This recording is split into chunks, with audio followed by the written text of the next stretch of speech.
میں نانو کے کمرے میں چلی جاؤں؟ وہ حیان خانزادہ کی انچاہی دلہن تھی جسے اس نے اپنی دادی کی وجہ سے زبردستی اپنی زندگی میں شامل کیا تھا۔ خبردار جو ایک قدم بھی کمرے سے باہر نکالا تو تمہاری ٹانگیں توڑ دوں گا، چپ چاپ صوفے پر سو جاؤ۔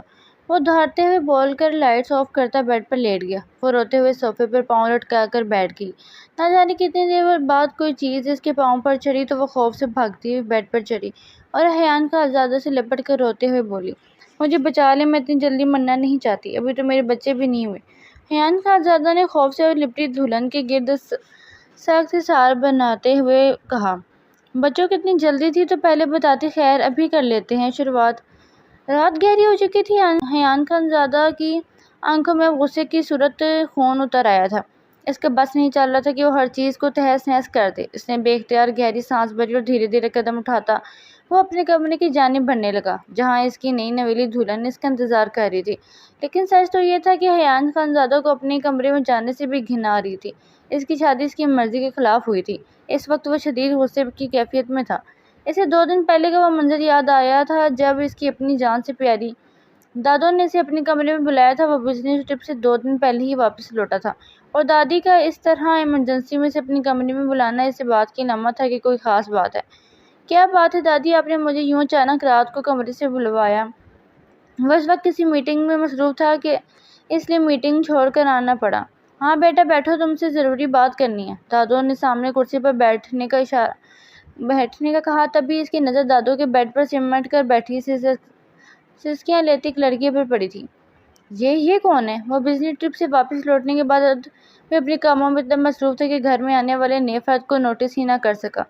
دادو مسکرائی تھی، تم اسے نہیں جانتے؟ انہوں نے الٹا اس سے سوال کیا۔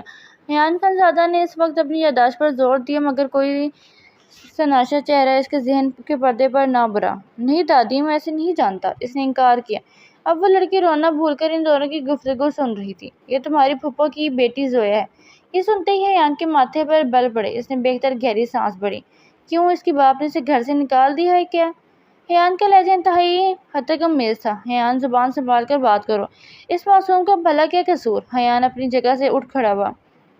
قصور تو اس کے باپ کا تھا نا دادو، میری پیاری پھپھو کو جس طرح انہوں نے ہم سے دور کیا، ان پر پابندیاں لگائیں، ان پر زندگی حرام کی، میں شخص کی اولاد کو کیوں کر محبت کی نظر سے دیکھوں گا؟ وہ انتہا کا جذباتی تھا اور اس وقت اس کیفیت سے گزر رہا تھا۔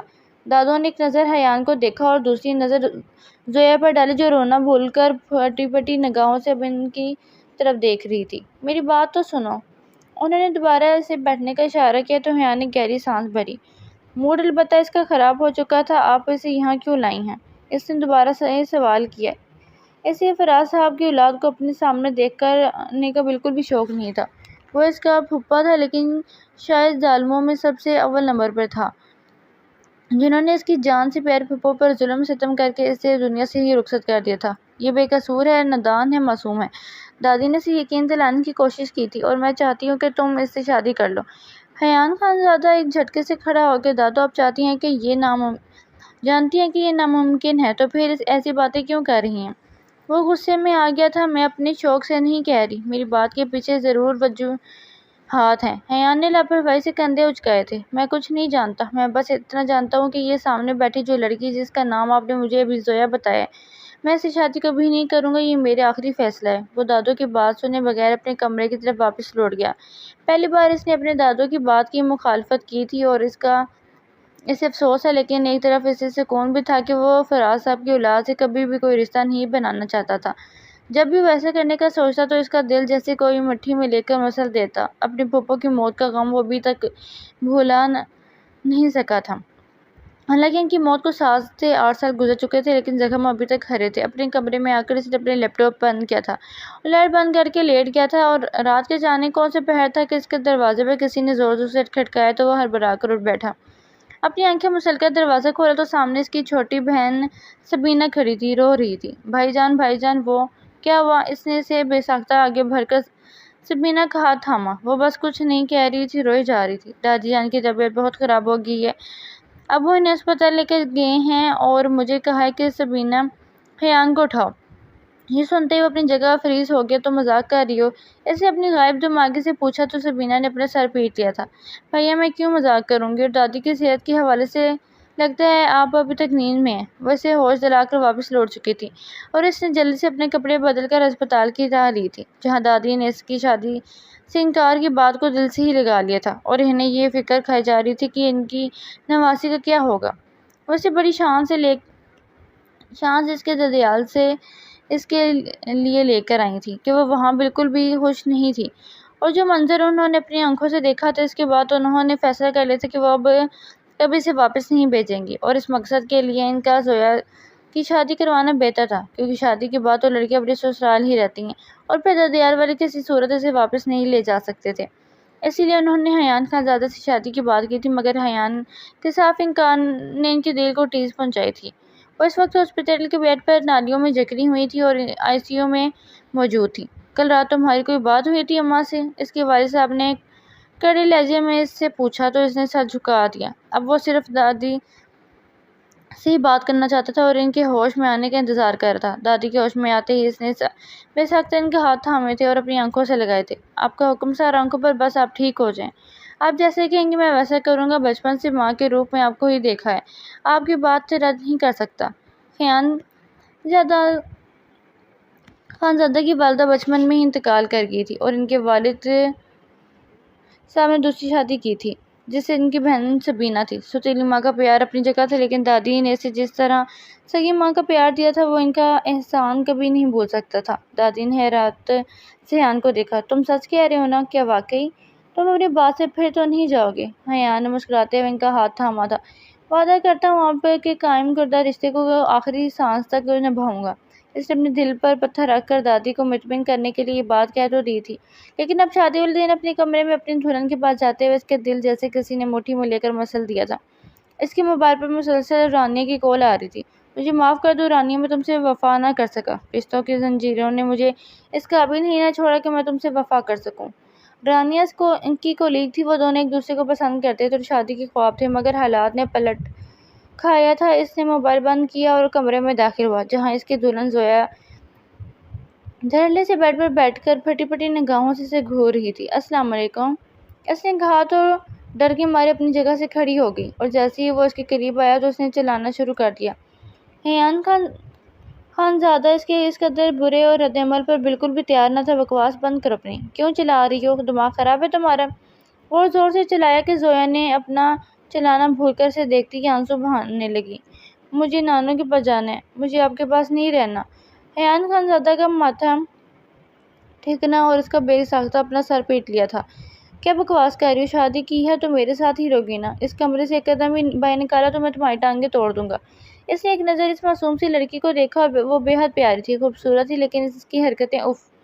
حیان نے بے ساختہ جھرجھری سی لی اور اسے گھورا تھا۔ مجھے اکیلے میں ڈر لگتا ہے، میں اندھیرے میں نہیں سو سکتی، مجھے نانو کے پاس جانا دے۔ اس نے ایک بار پھر سے اس کی منتیں کی تو حیان کا دل چاہا کہ وہ اس کا گلا ہی دبا دے۔ ایک بار میں کہی ہوئی بات تمہیں سمجھ نہیں آتی؟ ہاں؟ اس نے نہ چاہتے ہوئے بھی اس کا بازو تھام کر اسے جھنجھوڑا تو وہ حیرت سے منہ کھول کر اسے دیکھنے لگی۔ چپ چاپ جا کر سو جاؤ، لائٹ بند کر دو اب، اگر تمہاری آواز نہ آئی نا تو تمہیں گھر سے باہر نکال دوں گا۔ وہ اس قدر زور سے چلایا کہ زویا سہم کر پیچھے ہٹی اور صوفے پر بیٹھ گئی۔ لیٹنے کے بجائے اس کے آنسو نکلنا شروع ہو گئے تھے۔ حیان نے گہری سانس بھری اور اس کی پرواہ کیے بغیر واش روم میں گھس گیا۔ اس نے اپنے کپڑے تبدیل کیے اور باہر نکلا تو یہ دیکھ کر حیران رہ گیا تھا کہ اس نے لائٹس تو بند کر دی تھی، لیکن صوفے پر لیٹنے کے بجائے وہ پاؤں اوپر کیے صوفے پر بیٹھی باں باں کر کے رونے میں مصروف تھی۔ کیسی مصیبت گلے پڑ گئی ہے، اس نے بے اختیار سوچا اور کروٹ بدل کر سونے کی کوشش کرنے لگا۔ زویا نے بڑبڑاتے ہوئے اسے دیکھا تھا۔ خدا ایسا شور کسی کو نہ دے، پہلی رات میں ہی ڈرا کر رکھا ہوا ہے۔ اس نے اپنے آنسو صاف کیے، تبھی اسے اندھیرے میں ایسا محسوس ہوا کہ کوئی چیز رینگ کر اس کے پاؤں کے اوپر چڑھ رہی تھی اور پھر اس کے بدن پر لوٹنے لگی۔ اس کی آنکھیں حیرت سے کھلتی چلی گئیں۔ اس نے اپنی چیخ کو دبانے کی بے حد کوشش کی تھی، لیکن وہ جو کوئی بھی چیز تھی یقیناً کاکروچ تھا، کیونکہ اسے اس کے نکیلے پاؤں اپنے پورے بدن پر محسوس ہو رہے تھے۔ وہ شاید خود بھی زویا کے اس بھاری بھرکم جوڑے میں دم گھٹنے کی وجہ سے یہاں سے وہاں دوڑ رہی تھی۔ زویا نے برداشت کی حد تک برداشت کیا اور پھر اگلے ہی لمحے اس کی چیخیں بلند ہوئی تھیں۔ وہ چند سیکنڈ بعد ہی بیڈ پر آئی اور اچھل کر حیان خانزادہ سے لپٹ گئی۔ مجھے بچا لیں، پتہ نہیں مجھے کیا ہو رہا ہے، میں نہیں مرنا چاہتی، عجیب لگ رہا ہے، خدا کے لیے مجھے بچا لیں، میرے تو ابھی تو بچے بھی نہیں ہوئے۔ حیان جیسے ابھی نیند کا ایک جھونکا ہی آیا تھا، ایک دم ہڑبڑا کر اٹھ بیٹھا اور اگلے ہی لمحے سے کی گسیلی نگاہوں سے زویا کی طرف دیکھا۔ کیا بدتمیزی ہے یہ! سوئے ہوئے انسان کو اس طرح اٹھاتا ہے کوئی؟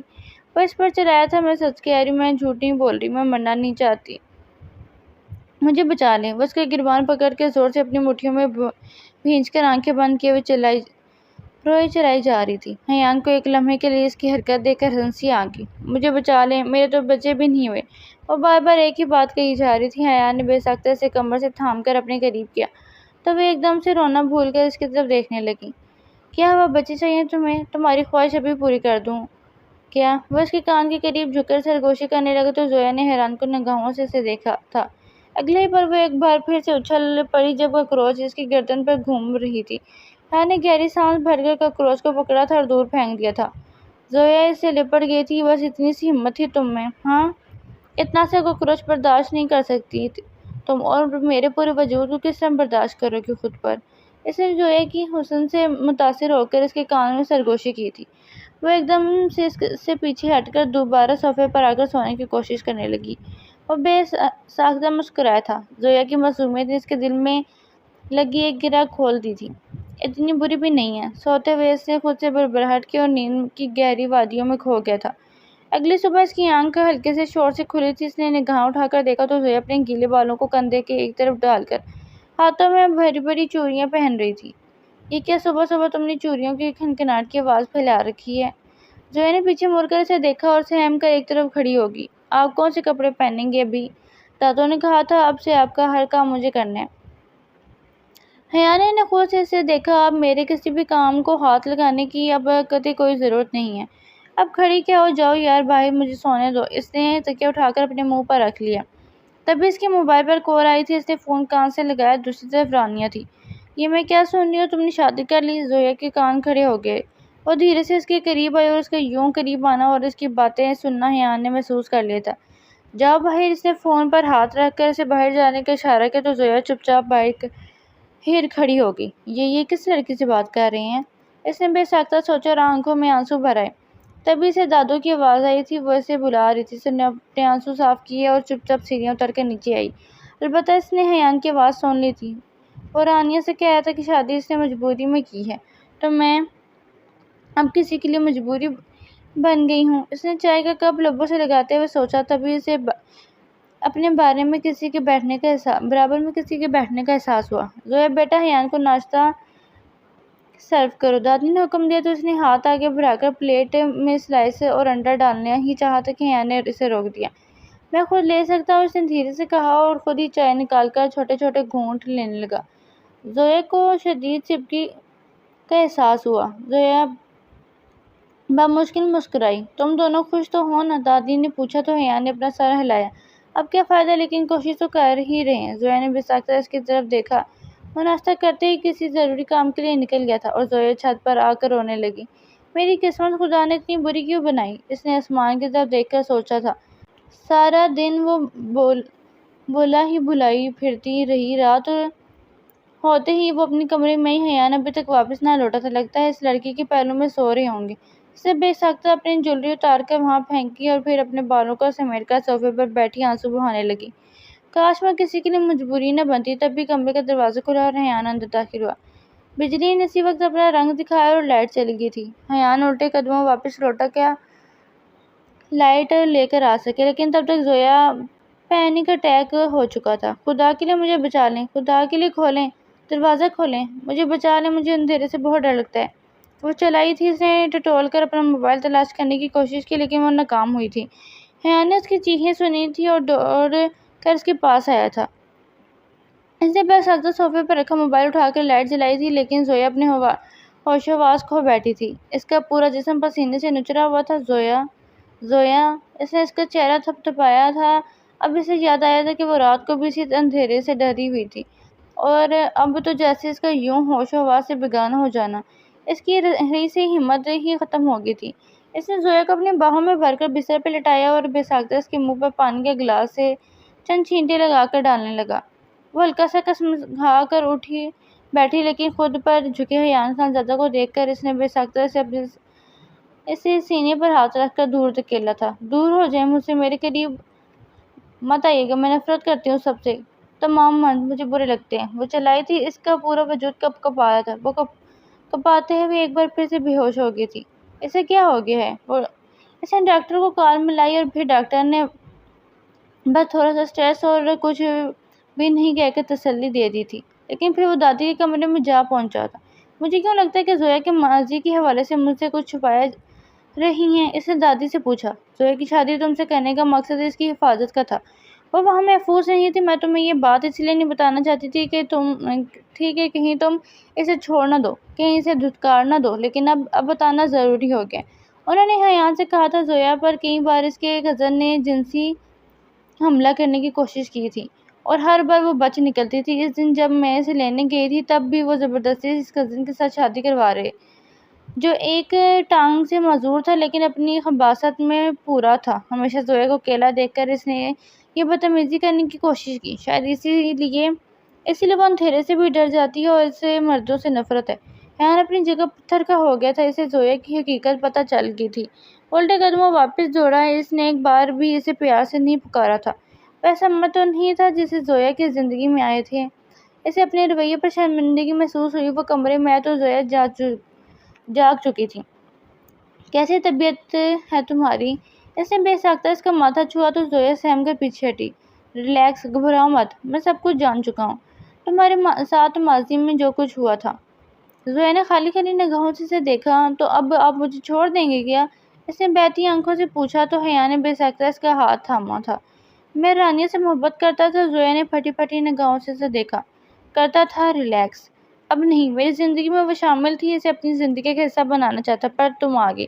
تمہارے ماضی کے بارے میں مجھے پتہ چلا، شاید خدا نے مجھے اس لیے بنایا کہ میں ایک خوفزدہ، بے بس، نادان اور معصوم لڑکی کا مستقبل سنوار سکوں، اسے درندوں سے بچاؤں۔ اس نے زویا کے بہتے آنسو صاف کیے تھے۔ تم کچھ بولو گی نہیں؟ اس کے طویل ہوتی خاموشی پر وہ گھبرایا تھا۔ میں کیا کہوں؟ زندگی نے ظلم و ستم اتنے کیے کہ زبان ہی سلب کر لی ہے۔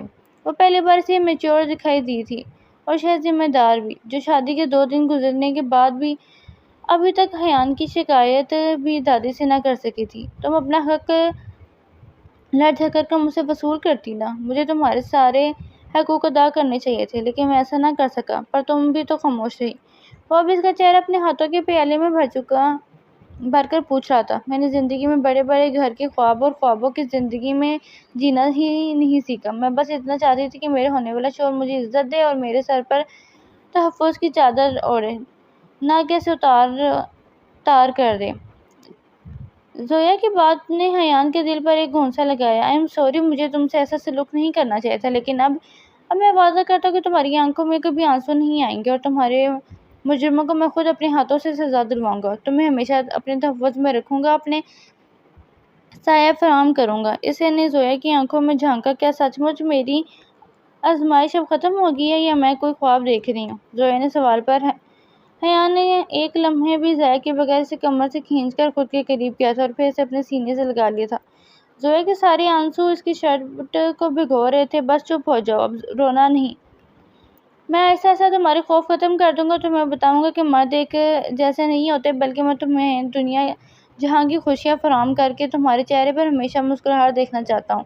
اس سفر میں تم میرے ساتھ دو گی؟ زویا نے سر اٹھا کر اس کی طرف دیکھا تو حیان نے بے ساختہ اس کا ماتھا چوما تھا اور پھر اسے اپنے سینے میں چھپا لیا تھا۔ زویا نے آنکھیں موند کر دل ہی دل میں اپنے رب کا شکر کیا تھا کہ حیان کے دل میں اس کے لیے نرمی پیدا کر دی تھی۔ زندگی حسین بھی ہو سکتی ہے، یہ میں نے کبھی نہیں سوچا تھا۔ زویا نے بے ساختہ کھل کر مسکرائی تھی۔ ختم شد۔